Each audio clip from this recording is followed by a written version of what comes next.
Let's go.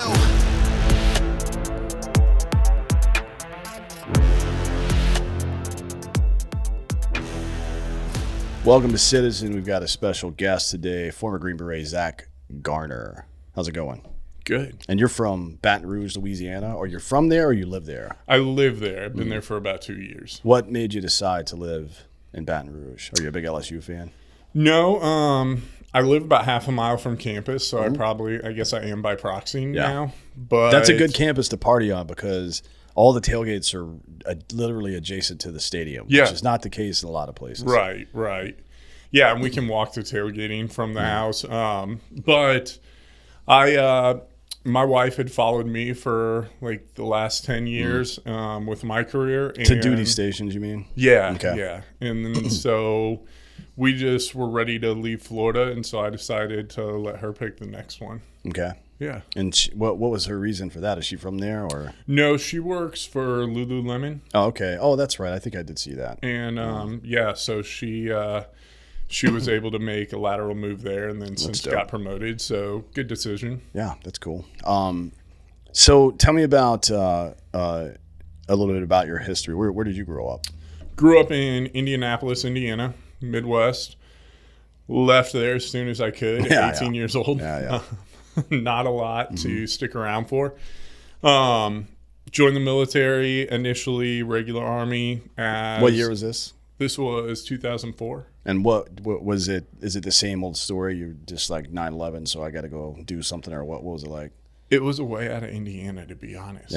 Yeah. I remember basic training sitting around, and they they have everybody stand up and say your name, where you're from, and why you joined the Army, and everybody's like giving that God and country story. Yeah. And, I grew up in a military family, so I had some patriotism, but really the driving force was I just wanted out of the Midwest. And you went into the regular Army first. Correct. As an MLRS operator, and then you reclassed to an FSO, I guess, right? Yeah, I was Forward Observer after that, and then went and did selection. Yeah. So how was what unit were you in after you got out of A school the first time? First ID. First ID. Yep. Big red one. So you were in Kansas. No, I was Germany. Oh, that's good. So I mean, because if you went from Indianapolis to Kansas, that's not much. That's a lateral move. Yeah.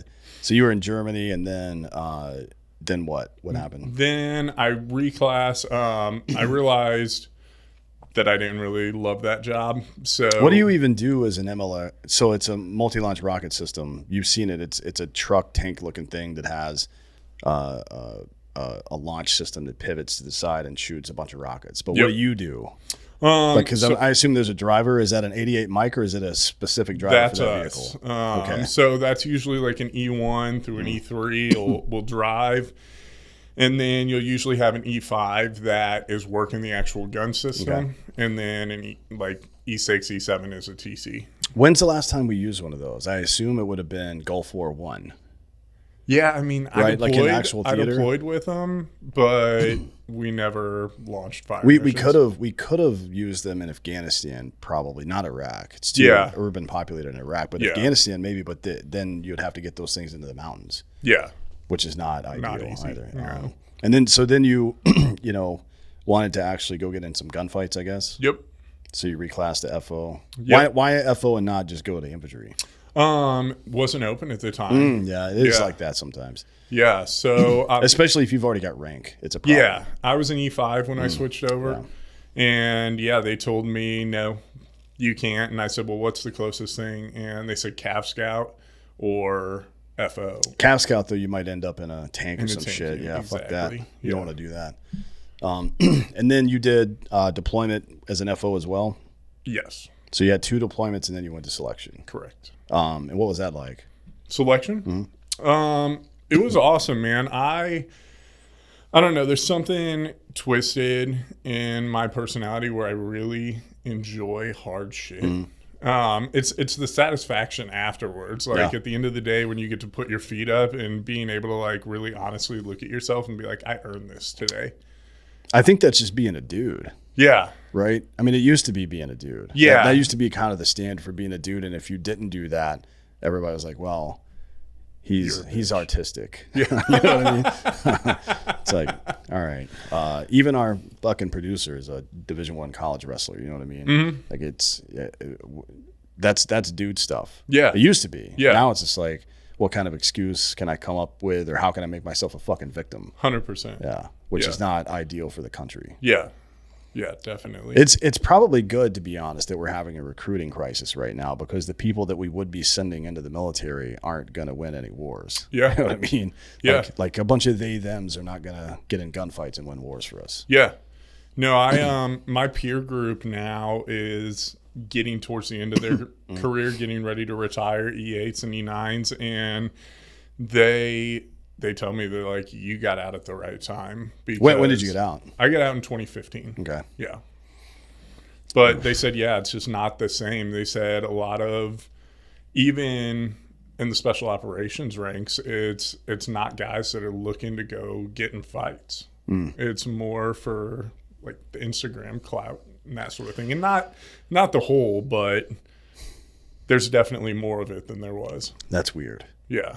That's like people that, I don't know, go out in a squirrel suit and video themselves. Like, all right, cool, man. Like, if you do it because you like it, that's good. But if you're doing it to get internet famous, you're risking your life for that. That seems kind of weird. Yeah. But people are fucking dum-dums, so who knows?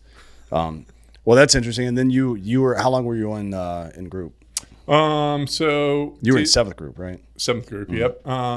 2010 through 2014 started getting And then, boarded. had they moved to Florida by the time you got out? Yeah, I got assigned to 7th group straight out of the Q course, and was early on in the push down to Florida. So they were still kind of building that compound out when I first got there. Sweet. Yeah, that's probably better than being at the flagpole with everybody, with Swick and JSOC and everybody else around. That sucked. Yeah, definitely. But then as soon as you guys moved out, they brought in like ForceCom, like 60,000 new people. So it was like 30,000 soldiers plus family or something like that. Mm-hmm. Fort Bragg is fucked now. Yeah. Well, I'm sorry. Fort Liberty. Fort Gaylord or whatever they're calling it now. I don't know who Alvin Bragg is. I don't give a shit. The base is named Fort Bragg to me. Yeah. You know what I mean? Yeah. I don't care. Who fucking cares? Anyways, we're not going to go Andy Rooney here.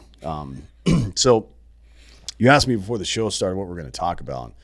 The purpose of this show, and I think that dudes, regular Americans, you know, the average person from the 1980s, probably we could say, has become disillusioned and cynical and happy to sit out the process at this point, because it's a black pill, just nihilistic about it. America is fucked, I guess, for lack of a better phrase.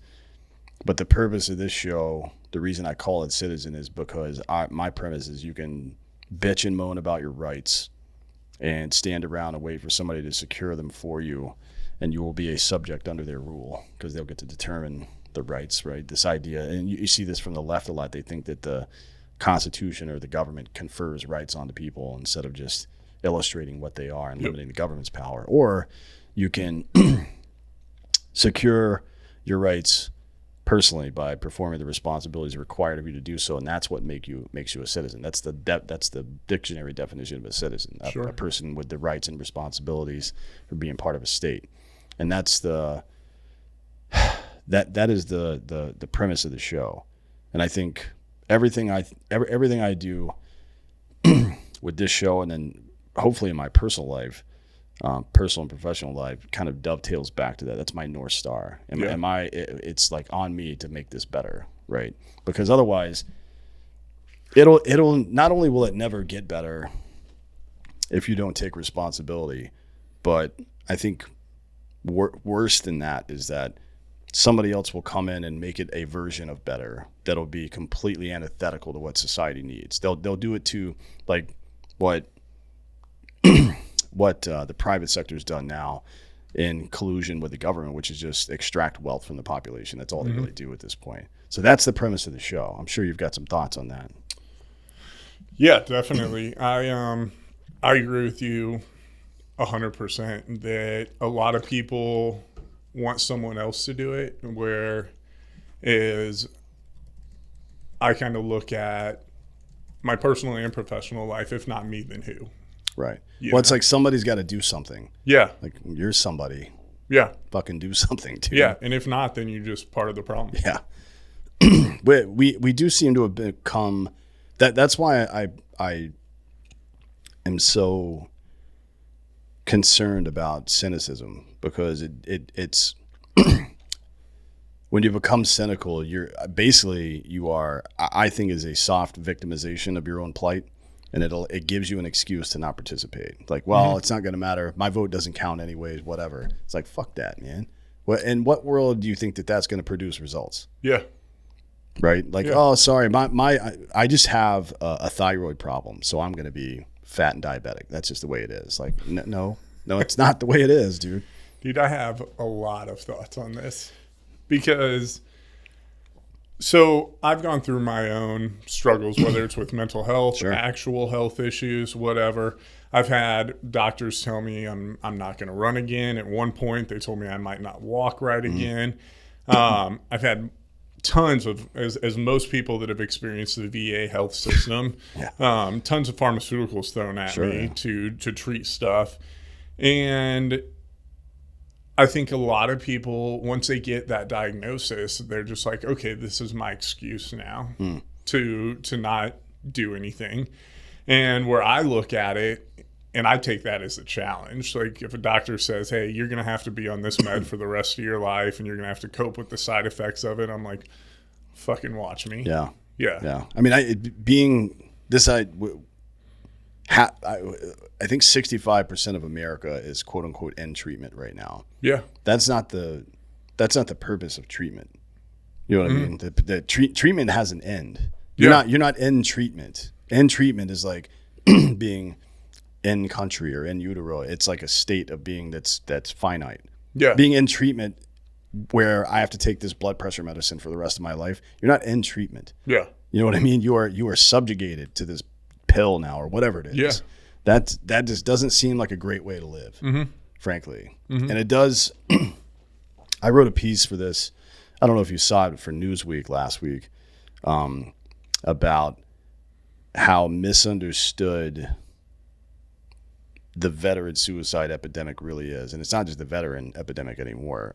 We're at a record pace for active duty suicides in the first 2 quarters of this year so far. And 30% of those suicides are people that have never deployed before. You know what I mean? So I try to reduce, when I'm looking at big problems like this, I try to reduce them down to the lowest possible level and remove anything. So if it's not unique to post-service, and it's also not unique to people that have actually deployed, then there's something going on other than just the trauma we might experience during the deployment that's causing these suicides. And when I look back into the data, the period between World War I and World War II, right? So 1919 to 19 for us, 1941, and then after World War II, before Korea, suicides were in active duty and veteran were 3 times higher than they were during the actual goddamn war. You know what I mean? So when I see data like that, it seems pretty clear to me that there's something else going on other than just this trope of, you know, one of us watching our buddy bleed out in our arms and we just can't shake that memory, or shooting some dude in the face and we just can't shake that memory forever. We can't sleep at night, so our brains are just fucked. It isn't that occurs, certainly, right? People have breaking points. Prolonged exposure to stress can cause problems with cortisol and hormones and things like that. Traumatic brain injury can and toxic exposure will fuck up your hormones as well. And those play a big role, but they're not unique to this. Right? There's a big group. 30% is a lot of a group. 30% of these people have never even deployed. So there's something else going on there. And for me, I think it's nihilism brought on by a lack of purpose. You know what I mean? And it's why I tell people to get involved. Like you can be the author of your own calamity, or you can be the author of your own success, but you will be the fucking author of it. Yeah. One way or another. Yeah. Yeah. Purpose, I think, is one of, if not the top things that one, people lack, and two, that people need. I know throughout my life, my lows are always associated with a lack of purpose or a lack of identity, because I can't fulfill this purpose currently because of some outside circumstance. But as soon as I redefine that purpose and I get back on track with it, all of a sudden things start to look up. Yeah. Yeah. Yeah. I mean, especially for dudes, right? Yeah. I mean, we're like Australian shepherds without work to do. Yeah. You know what I mean? And it's like that dog becomes fucked in the head, You neurotic. got all this energy pent up and no way to get it out. And that is, you become neurotic and hopeless at that point. It's like, when's it going to be my time? You know what I mean? And that we define our lives by this stuff. We decide to go do hard things or subjugate ourselves to the greater purpose or whatever it happens to be. And it isn't just sometimes that we didn't make the effort to find purpose. This isn't to be accusatory. I just think the ball's in your court to repair it. That's the message, because I think more often than not the case is that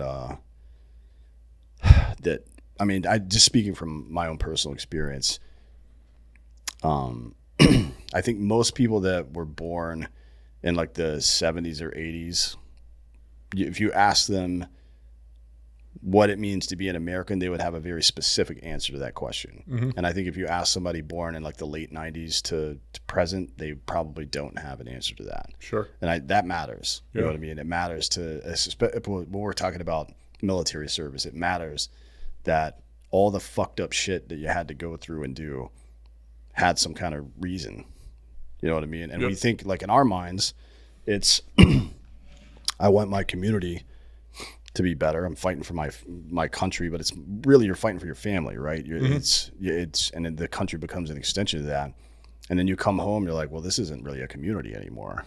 And that war I fought didn't fucking do a goddamn thing. Yeah. It had nothing to do with us. Yep. You know what I mean? That's a hard pill to swallow, Sure. to be honest. After, like, you talked before about enjoying doing the hard thing and then kicking your feet up at the end of the day and having some satisfaction that you've done your job. You know what I mean? But if you kicked your feet up at the end of the day and the lawn wasn't mowed and the kitchen looks like shit, you're still going to feel shitty.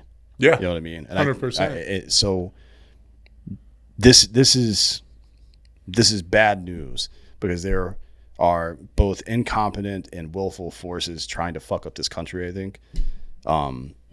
So it's going to continue. But the good news is you have the choice, right? What you're going to do about it. Yeah. Bitch and moan or do something, right? Yeah. So I want to talk about what it was for you. You got out, you said, in 2015. What was that like? Because you had been operating at a pretty high tempo for a while. Sure. And then all of a sudden you come back to reality and it's like, oh, this is, I imagine if you were like any of us, America looked foreign to you to some degree. Yeah. Right. Yeah. And, for lack of a better term, the whole civilian side of the house was unknown to me since I was 18 years old, And so I actually took like a really drastic career change afterwards. The first job I had was actually working for Lululemon. So like in a store or in like a in the corporate store office? in the Mall of America. Oh, in Minneapolis. Wow. Yeah. And so I moved away from my team, the military, the 7th Group family that I had, to a place where my best friend lived, and that was the only person I knew up there, and started working for Lululemon. And yeah, I realized very quickly that it wasn't for me. Sure. Just very different cultures. So I think I made it about 5 months, and that's longer than I would have made. Yeah, certainly. I offended a few people with Sure. things I would say and how I would conduct myself, and got a few talkings to. And finally, I was just like, you know what? I don't think this is for me anymore. Yeah. So I was kind of caught without a purpose after that. And, Lululemon wasn't really a purpose anyways. It Sure. was just like a paycheck Yeah. to keep things afloat until I figured it out. But I had started to notice some things that really bothered me about that transition out of the Army. And the biggest one was, so I got med boarded out because of a TBI that I sustained in 2013 that I developed epilepsy from. Okay. And I had just gotten assigned over to the direct action side of 7th Group. Like SIF team? Yep. Okay. And obviously, if you're having seizures, that's not a good combination. So they told me I could go work a desk job or I could med board. And they said if I worked that desk job and I went 2 years without seizures, if we got them under control, I could go back to the teams. So I tried it for a little bit, and after about 6 months, we still hadn't figured out what pharmaceutical concoction was going to control my seizures. And every time I had one, that 2-year mark would get restarted. Oh, shit. So after about 6 months, I was just like, I'm ready to figure out what's next because I'm just sitting stagnant. And so I got out, and we had figured out what medications were going to work. But with that, there were some major side effects. And the biggest one was the drug that works for me was called Keppra, and it caused psychosis in people. And if you have TBIs, PTSD, anything like that, it's just going to exacerbate that even worse. So it got to the point where I was like, I'm going to kill somebody or I'm going to kill myself, because it made me super angry all the time. And their answer then was, okay, well, we'll put you on some benzos to calm you down. And then you're like, well, I feel like a zombie all the time. Well, here's some Adderall to pick you up during the day and then take the benzos at nighttime. So you're basically like a 1950s housewife at that point. Yeah, exactly. You just got to add a glass of red wine in the evenings. Yeah. So, after a couple months, I was like, this isn't going to fucking work. And I told the docs, I said, I would rather have seizures than go through this. So I'm not taking them anymore. And I had a non-VA doc consult with me about pharmaceutical cannabis. And he said, I think we have some strains that would work with your seizures. And I think you would be able to get off all your medications if you did it. So I started doing the research and went down that road, and turns out it worked. And I weaned myself off the seizure meds, and once those were gone, I didn't need the other ones anymore. Yeah. And so I realized... And how long did that take? Like before you started seeing results? To wean off, or before I realized? Before you saw results from the cannabis. 6 weeks. Yeah, give or take 6 weeks. Within 6 weeks, I was off all pharmaceutical meds and just using a CBD tincture that was targeted for epilepsy. And so I realized the VA, one, like, I'm sure they're getting kickbacks from the pharmaceutical companies and everything, so it's in their best interest to just keep us medicated. And also, the more medicated they keep us, the less we're going to bitch about stuff, So they just want the fast result. But they just want to check the box. Yeah, and not actually get us better or get us back to a livable quality of life. So the other thing that always helped me from an anxiety standpoint or depression or whatever is physical activity. And I love... Well, burning cortisol is what it is, right? Absolutely. And by the way, people in the special operations community burn cortisol on average 80% more efficiently than ordinary people, which might explain how they ended up there in the first place. Yeah. But... Or maybe you learn that at like physiologically at some point, but it is true. None of these, if any of your shit is mood or anxiety related or anything like that, it will not, no matter what you take or what you do, it's not going to operate at peak efficiency unless there's physical activity involved. That's how your body works. Yeah, makes sense. So I have always been a big cyclist, and I love being outdoors. So I decided, you know what, I'm going to ride a bicycle across the country from 1st group to 7th group and pass through 10th, 5th, and 3rd on the way also. That's definitely the long way. Yeah, it was kind of zigzagged across the U.S. because I also had to stop in Dallas because the nonprofit I was raising money for. That's got to be like 4,500 miles, 5,500 right? Oh, my total. God. Yeah. So 5,500 miles. I did speaking engagements at each group. I also had some other fundraisers along the way where I spoke about non-traditional medication for these things, and or just, getting outside, getting active, and keeping yourself busy. I think that's another thing that people struggle with, is they get out and they just get lazy. And so they just sit, and then things just build and build in your head, and you have no outlet for that. Yeah. So yeah, I just got out and I started talking about these things, and that became my new purpose, was trying to wake up as many people as I can to not just take what this doctor says and go execute it, but to actually find what works for you. Sure. Yeah. Yeah. I mean, like, diet medicine is very personal. There are some things that work.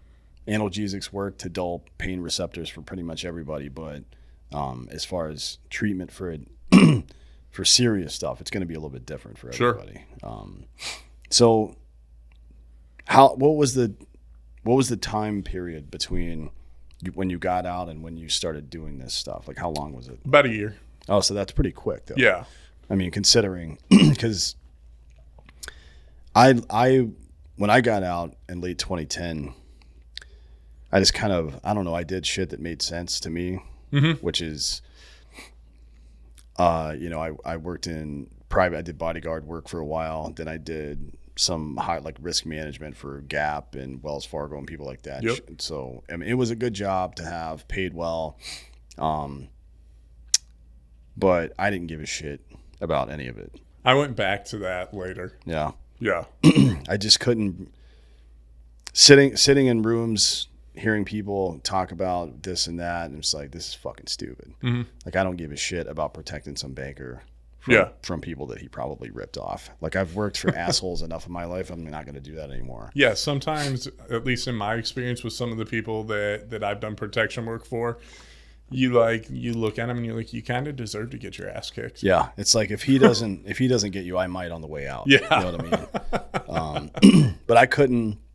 Whatever superpower people have, where they're able to ignore the shit bags around them and put on a happy face, I just don't have that. I don't have the ability to do that, and I'm a bit mouthy from time to time as well. No. So that was never going to work for me.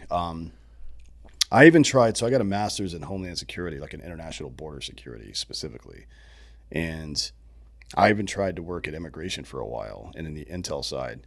Because it's interesting, and it was low impact on my body, and I was having issues back then, so it was something interesting to keep my mind occupied. But it's the government, so I build these targeting packages, and ICE looks at them like, sweet, great work, but we can't prosecute this because Obama's in office and he's not going to let us. I'm like, sweet, so what the fuck am I doing here? You know what I mean? And it was like it was almost like a replay. I remember, after the first week that I was in Baghdad, I'm like, this is fucking stupid. We're not doing anything here. All we're doing is blowing shit up and then rebuilding it. Yep. And they hate us, and they're just going to steal from each other and kill each other, and then we're going to leave, and they're going to blow this whole fucking place up. What are we doing here? And it felt the same when I went to work for the government again. It's like, man, this sucks. Like, we don't do anything here. All I'm doing, like, it was, there was a purpose part of it that I was missing that pissed me off, I'm sure, to some degree. But it also felt like I was robbing taxpayers at this point. Sure. Like, I'm making $100,000 a year just to fucking do work that doesn't amount to anything. Yeah. It's, you know what I mean? Like, it's like I'm filling out TPS reports and they go into the out processing folder and I never see them again and nothing ever happened. They just go into a shredder somewhere. This reminds me of when I went through SEER school.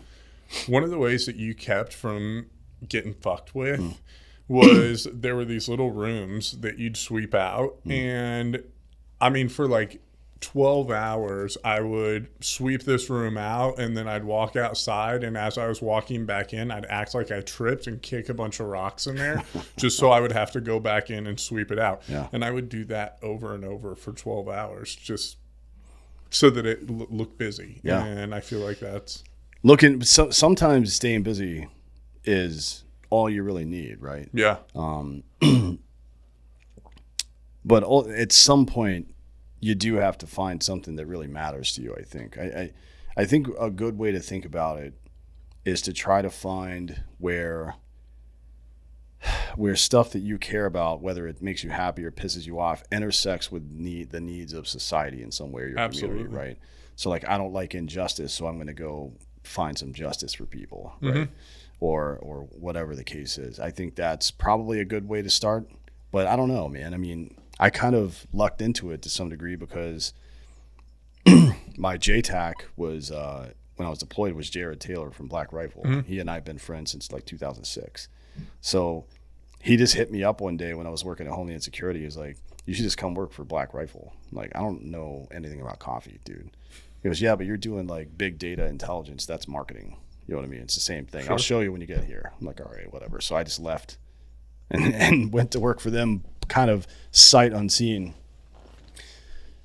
So I think I'm kind of fortunate in that regard. Not everybody's going to have a friend that started a fucking $1 billion company, right, that you can go fucking work for a while and then, you know, figure out what you're going to do. I think it's a lot harder for most people because they've got a wife and kids that they have to provide for. It's like, well, I don't have the luxury of taking time off right now to figure some shit out. You just got to keep moving, and then figure it out on the fly. It's not easy, man. Yeah. I don't know how people do it, to be honest. Sometimes I feel like the wife and kids thing. No. No, that's not the problem. It's just like when you have you only have so much bandwidth as a human being. Yeah. Both like mentally and socially. Yeah. There's a limit to that stuff. So if I'm working my ass to the bone, man, just like working, and then I have to have time for my family and shit like that, where's the time left to go improve yourself? It's a question to ask. You know what I mean? And I think that's one of the ways that we've got to get better at helping people that are coming out of these situations. It isn't enough to, like, I'm tired of the platitudes, like, oh, I support the troops and blah, blah, blah. Like, that doesn't mean shit. I don't want to hear that. And I also don't want to be coddled. People don't need that shit. Yep. Dudes that have been fucking getting in gunfights for the last 10 years, they don't need a pat on the back or a hug. They need the next job to do, right? And it's like, if it was the economy and we moved from a production economy to an information economy, which we did over the last 40 years, then you train people to code, train people to do infotech, you train people to edit video, whatever the fuck it is. Yeah. We've made absolutely no effort, no organized effort as a country to take all the skills that people that operated in high stress, high tempo environments did for a very long time, to take those skills and translate them into something that society needs now. No one has even attempted to do that. Yeah. Right. And it makes me very angry that that's not happened, because it seems very obvious that that's what should happen. Sure.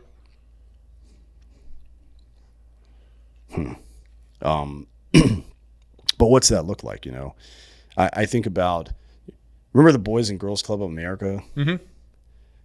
That seemed like a pretty good idea. Like, we had a bunch of, what we know now is that our old thinking that poverty was the number one predictor of crime is not true anymore. Or maybe it never was. It's fatherless homes are the number one predictor, right? Sure. So, and then we have these problems in schools, not school shootings. That's certainly a problem, but that you can solve that with better doors and better training of ordinary people. What you can't do is have a bunch of weirdo blue hair people teaching your kids fucked up shit. You know what I mean? That's unacceptable. Yep. But we have all these guys out here that are leaders, that operate well in high stress, but they're also good communicators, because I don't think there's any job on earth other than the military that as soon as you walk through the door, they say, learn the job of the guy below you and above you. You have to know everybody's job, because you might have to take over that job. Being able to be a student and a teacher at the same time is to me like the hallmark of servant leadership that Robert Greenleaf talks about. That's the way. Right, that's the best way. Train a trainer, whatever we used to call it, right? That's how you do it. So, and it's what you did, right? Yeah. Like, you found a way to take your experience and translate that into some kind of speaking engagement that was to the benefit of other people. What was that process like for you? You know what I mean? Like, how did you take your experience and what was in your head and put it on paper so you could say it to other people? So it wasn't really linear. There were a lot of messy parts that kind of led up to it. And so, just to give the quick cliff notes of it. So got out of the Army because of epilepsy, rode a bike across the country. That led to a job coaching endurance athletes. A lot of my clients were triathletes, so I wasn't a triathlete. I started doing triathlons to understand psychologically what they were going through. In 2016, I got hit by a car during a half Ironman. Said, fuck bikes, time to find a new purpose. And at that point in my life, I was a little bit lost, and I think I was just reaching for any sort of purpose. So I went back to my comfort zone, and I started contracting. I went back overseas. While I was waiting for my security clearance to come up, I worked as a SWAT instructor for DOD, which was cool because I do enjoy training soldiers. I love recognizing that something I said made that light bulb go on for them. That's gratification. Like I get grateful when I see that, and I know that I had a part in that. Then started going back overseas, did that for about 3 more years. And then in 2020, I got diagnosed with a flesh-eating bacteria in my leg that went misdiagnosed initially, and it spread throughout my entire body and led to about 10 months in the hospital, close to 40 surgeries. I had 2 strokes. I died twice while I was in How ICU. did this happen? Because I'm fucking stupid sometimes. And that's usually how it goes. Yeah, it was during COVID. And I had recently gotten some tattoo work done like 2 weeks prior, and then everything shut down in Florida. I was still living in Florida at the time, and outdoor activities were what we could still do. So I went kayaking with a fresh tattoo. Dirty water got in there. Yeah, I didn't think that one through, but that turned into the next 10 months in the hospital. And at this point, it wasn't just being in the hospital was bad enough, but it also got to the point where I was bedridden. I don't sit still very well. I want to feel like I earned laying in that bed.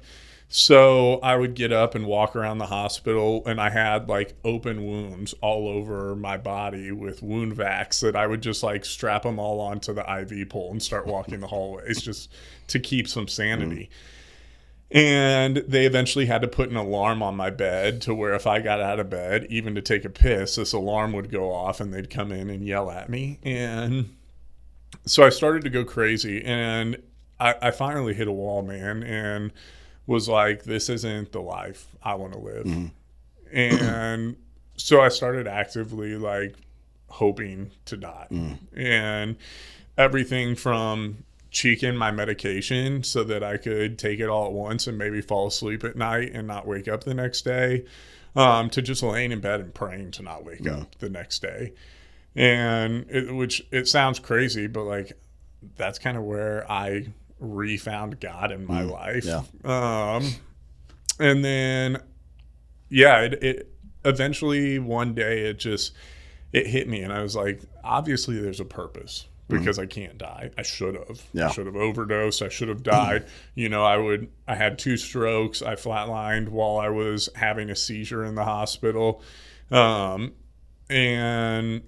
so I was like, there's got to be something, and I need that purpose. And so I realized that after I got out of the hospital and I started to get healthy, I had a lot of shame about getting to that place in my life. And you mean in the hospital or like mentally?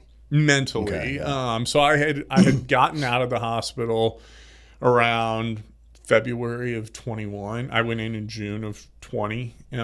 February of 21, I got out and I was starting to get healthy. Things were going in the right direction, but I was still struggling a lot mentally because I'd been getting IV opiates around the clock for 8 to 9 months, and then so I was addicted to meds too. Even when I got out, they switched me over to oral, but I was still taking morphine, Dilaudid, Percocet all throughout the day,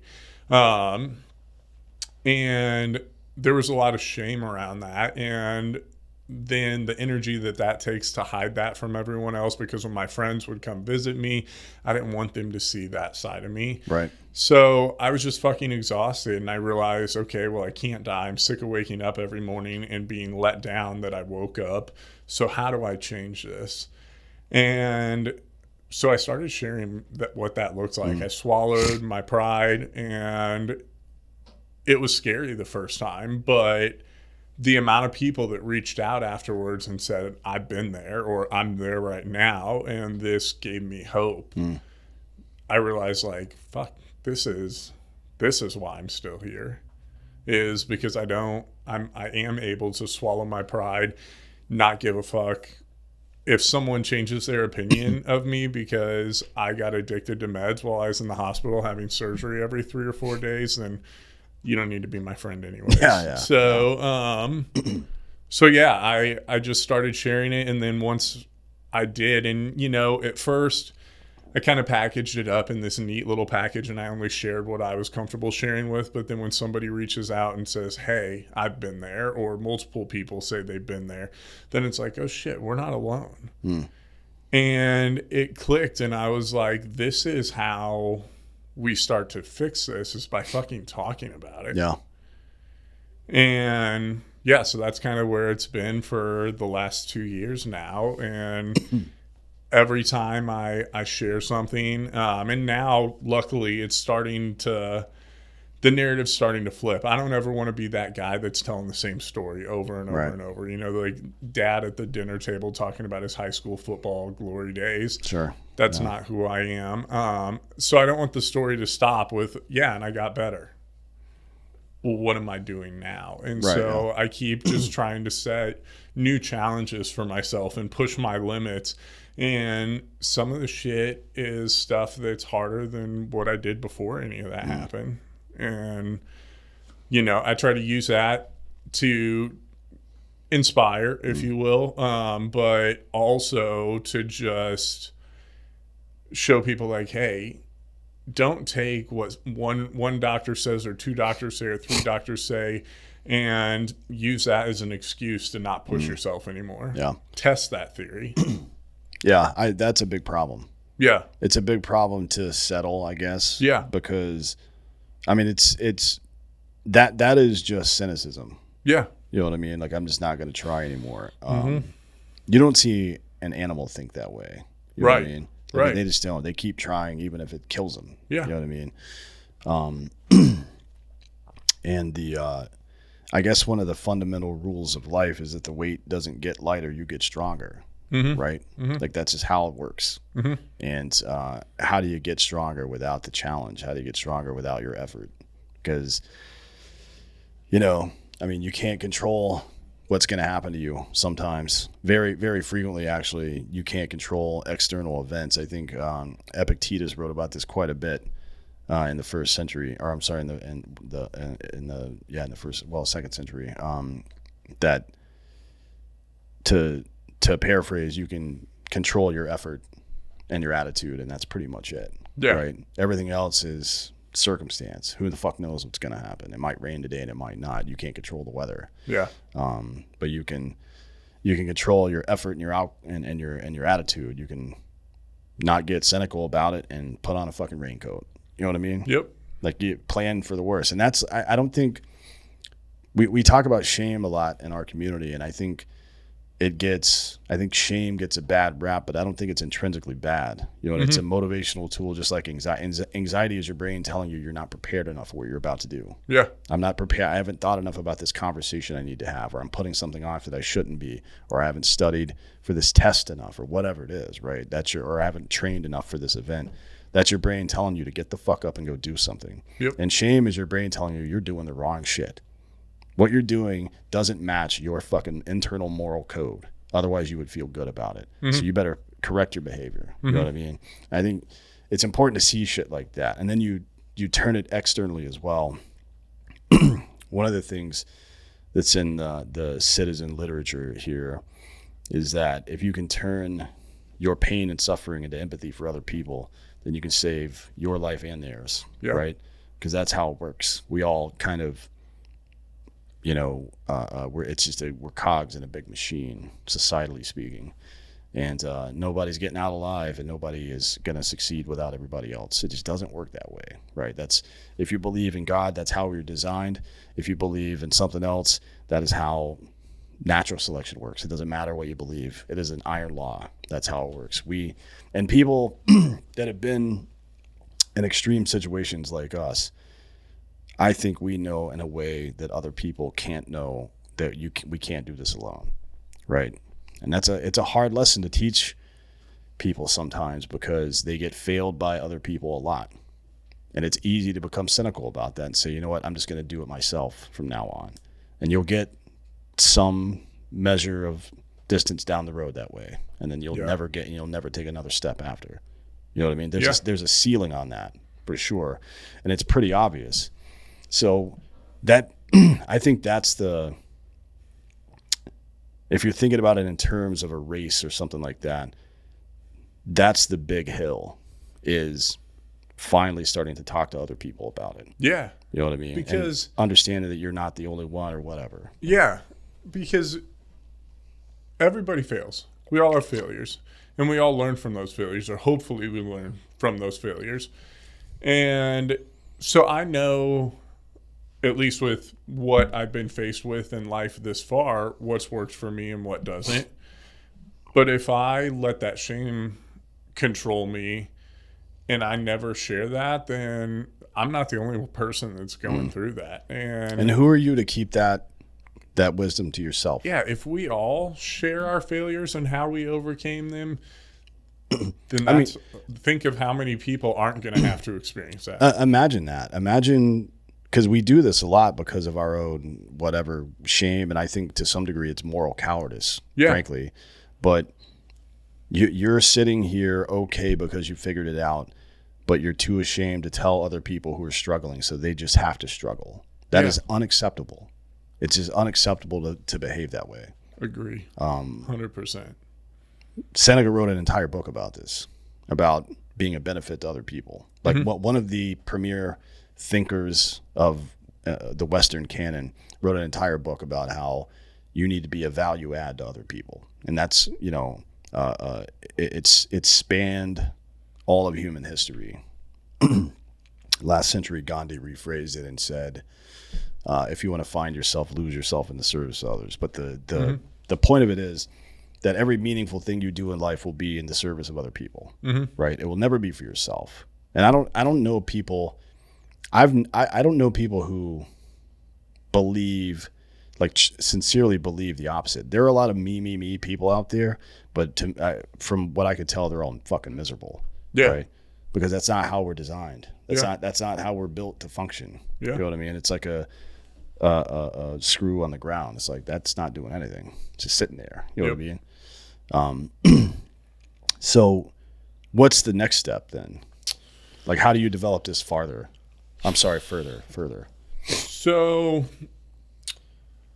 I've been doing throughout 2023 a lot of speaking engagements, everything from graduating college ROTC classes to doing speaking engagements for them. You mean like commencement stuff? Yep, exactly. And passing on kind of my lessons learned from the Army and how that applies to the current situation of the Army.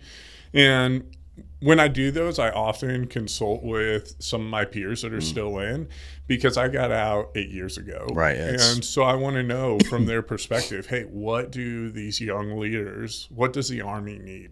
What do you need as the battalion sergeant major, the company sergeant major? What needs fixed? And I try to put that out in at an early point in their career in hopes that they take that forward. But then it's also, I'm planning right now to go off and do the hardest physical challenge that I've done or attempted to do yet. And I'll finish it. There's no doubt. There's no other option for me. I'll finish it or I'll die. That's how it's going. What is it? If you could say. It's called the Tour Divide. So it's a mountain bike course that goes from Jasper, Canada, all the way to Antelope Wells, New Mexico, border to border. Shit. Yeah, and along the Continental Divide.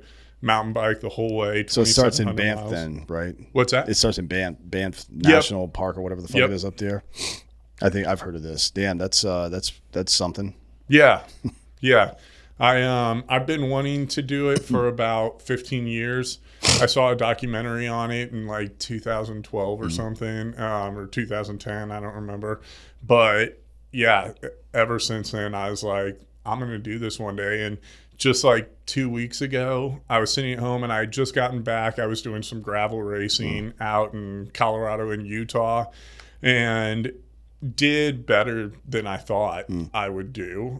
This was the first time I had raced a bicycle since I got hit by a car, because for fucking 7 years I just got the bicycle stopped being therapeutic for me because I would just be too stressed out the whole time, especially riding on the road. And I still don't like riding on the roads. That's why I was doing gravel racing, or I do a lot more mountain biking now.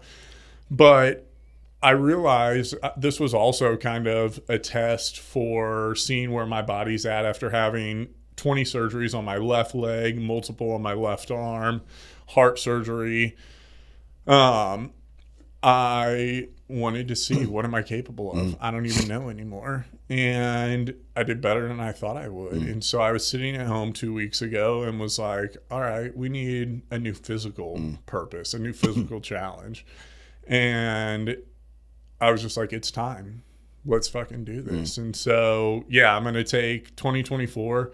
Everything's going to be centered around training, talking about that. And I've got a nonprofit picked out that works specifically with the more natural treatments for veterans. Non-pharmaceutical. Non-pharmaceutical. They're starting to send people down for the ayahuasca retreats and ibogaine and 5-MeO DMT. Which I've not done those yet, but I really fucking want to. Well, I don't know if I have time today, but I don't have ayahuasca at my house. I have plenty of DMT though. Sweet. I smoke DMT regularly. Yeah?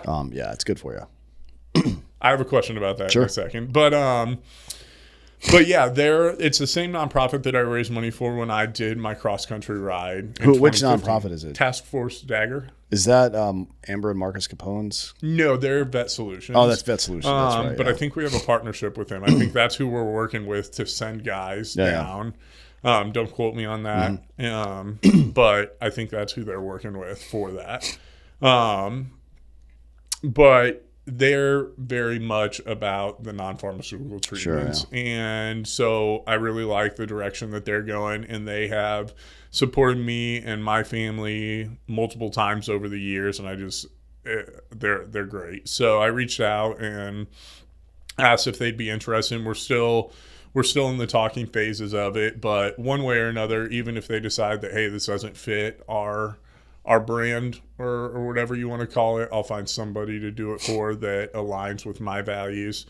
But yeah, like, because when I do these things, yeah, it's awesome for me. But again, spending 5 weeks in the mountains on a mountain bike that's payoff for me. That's the reward. Yeah. So on the front end, I want to earn that reward. And so I want to raise as much money to send people to get fixed as I can. Sure, yeah. Yeah. And that's funding is always an issue. Now we're getting into the part where even some active military commands are getting more involved in this stuff because it's very clearly effective. I mean, Stanford's been studying it since the middle 2000s. Yeah. MDMA and psilocybin and shit like that. Shocking that nature would provide what we need, and we don't need a lab for it, right? I mean, I don't know why we think we're going to outsmart nature ever. We're the dumbest motherfuckers of all time. But yeah, that's good. Because we can't always make money off nature. Sure, yeah. That's what I remember the first time I ever went on the news. I was on Tucker Carlson's show, and like 2 years ago, it was like, there's a reason that nobody is talking about natural immunity. It's because it's free. Yeah. You know what I mean? Like, nobody's going to be out here stumping for something they're not making money on. And that should immediately activate your spider sense. Yeah. If someone, like, we went through this in the late 19th century with the snake oil salesman, we should be pretty familiar about how this all works. As a matter of fact, there's a book by Tim Wu, who the audience loves, called The Attention Merchants. If you haven't read it, I highly recommend it.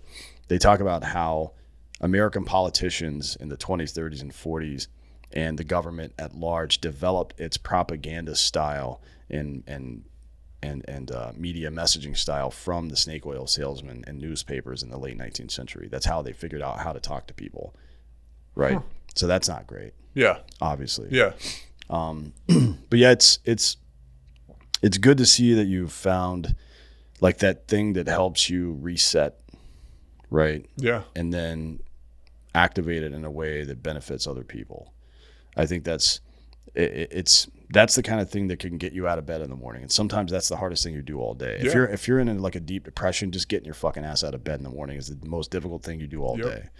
And Marcus Aurelius said, whenever you have trouble getting up in the morning, remind yourself that you've been made by nature for the purpose of working with others, whereas even unthinking animals share sleeping. And it's our own natural purpose that is more fitting and more satisfying. It's like, that is what it is that you do as a human being. No matter what your social life is like, what the trajectory of your life, your education, or your work life, or your eventual retirement, should you be so lucky, it is ultimately about that, about getting up in the morning and helping people, right? And finding a way to do that. So, and that's the only way you're ever going to feel good. Yeah. Like you're going to feel good physically if you eat the right stuff, right? And you're and exercise, and you're going to feel good, however you want to call it, socially or spiritually, if you're working in the service of other people. It's the only way it works. And I don't know why we keep having to rediscover shit that we discovered 2,000 years ago, but welcome to America, I guess. So for anybody that wants to get involved in this stuff, the charity stuff, or is there any way that the audience can look into what you're doing and get involved in this? So as I said, this is still in the very infancy stages. But I am working on a landing page where I'll have kind of a synopsis of my story, some information about the nonprofit that will go with that, what we raise will benefit. And then the way I'm planning on doing the fundraising piece is offering a simple one-time donation, or people can pledge, whether it's per foot of elevation or per mile of distance or per meter of elevation. If we did feet, it's over 200,000 feet of elevation. So that would be hard, but it's 60,000 meters of elevation. So yeah, there's going to be a couple options, and I hope a couple people will pledge, because that's going to be my driving force when things get real shitty, because it'll be, I'd like to average between 120 to 130 miles a day for it. And when things suck, and that's for 5 weeks? Yeah. Good God. And so knowing that every mile I ride or every meter I climb up this mountain, somebody else is going to reap the benefits of it, is going to be what carries me through to that finish line. Good. So that's kind of the tactic that I hope to take with it. Sure. Yeah. So Instagram is the best way to keep in tune. Zach_next_door, Zach next door. Which is also, that's Zach with a CH, right? CK. Okay.